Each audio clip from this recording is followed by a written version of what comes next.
Justin Trudeau's Liberals are actively supporting the Democrats in the 2020 American presidential race, which really comes as no surprise.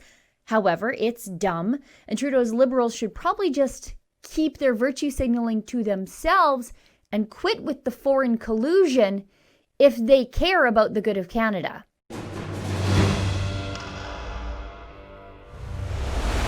Justin Trudeau's Liberal Party could not be happier about geriatric Joe Biden selecting woman of color Kamala Harris as his vice presidential pick. Here's Infrastructure Minister Catherine McKenna saying that this is a happy day for women in politics, especially having a woman who represents minority voices.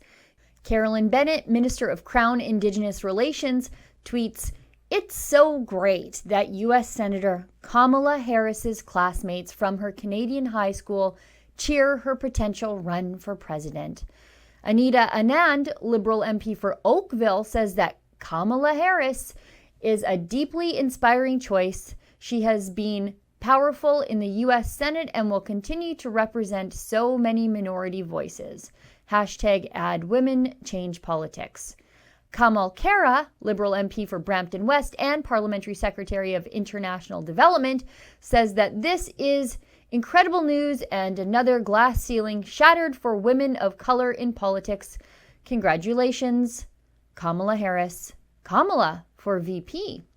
Gary Anand Sangari, Liberal MP for Scarborough Rouge Park and Parliamentary Secretary to Crown Indigenous Relations, says Kamala is an inspiring choice for VP and she'll become the first Black and Tamil woman to be on a major ticket in the U.S. She'll be an ardent advocate for minority rights around the world. You know, it's very weird how Justin Trudeau and his caucus of trained clapping seals seem to care so much about women of color being elevated in the United States after Trudeau mistreated so many women of color within his own party once they dared to stand up to him.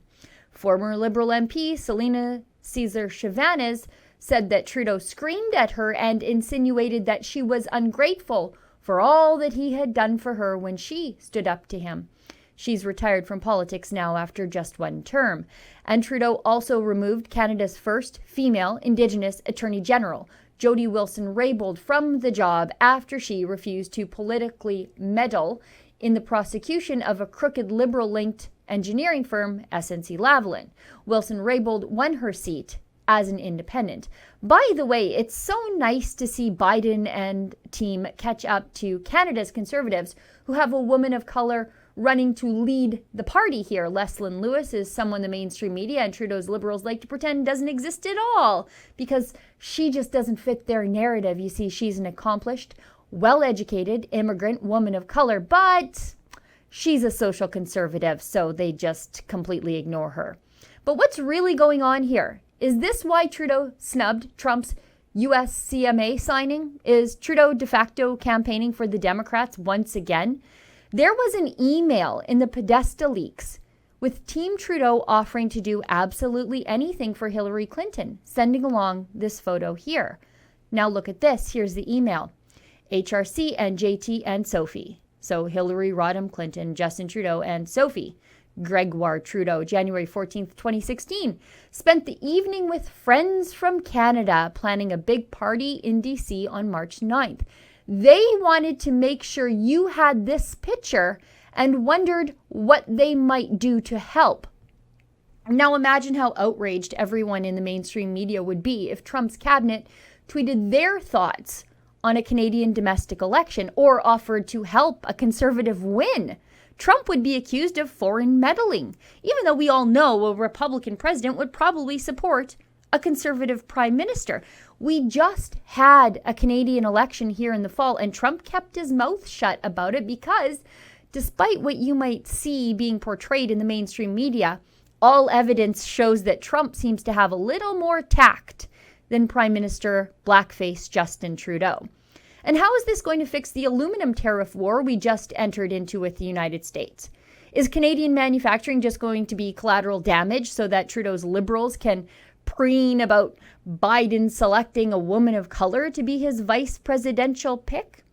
Is this Trudeau's strategy to get Trump and Mike Pompeo to help repatriate the two Michaels, Spavor and Kovrig, held as political prisoners by the Chinese government for some 600 days now? Because those men, well, they don't come home without the help of Trump.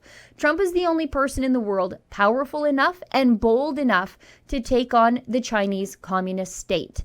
Does anybody in their right mind really think Slow Joe and Dancing Kamala are going to take on Xi Jinping over his human rights violations against these two innocent Canadian citizens?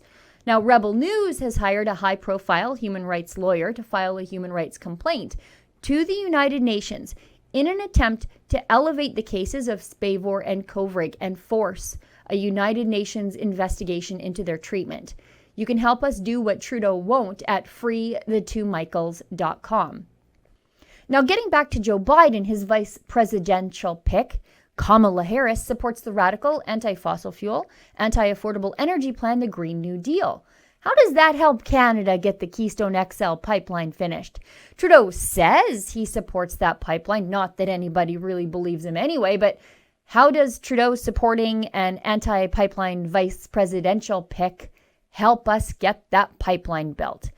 I guess checking all the right identity boxes in the United States is more important to Trudeau than jobs here in Alberta. Now, what becomes of Canada-US relations if Biden loses? Trump might not easily forget all of this. Trump already thinks Trudeau's two-faced, and it will be Canadians who pay the price for Team Trudeau's imprudent support for these radical Democrats. For Rebel News, I'm Sheila Gunn Reid. U.S. Secretary of State Mike Pompeo has taken a much harder line on the kidnapping of two Canadians by the Chinese Communist state. Those Canadians, Michael Spavor and Michael Kovrig, have been held as political prisoners for 600 days. At Rebel News, we're doing something about it. You can see our plan to file a human rights complaint to the United Nations to force an investigation. And you can help us cover our costs to do that at freethetwomichaels.com.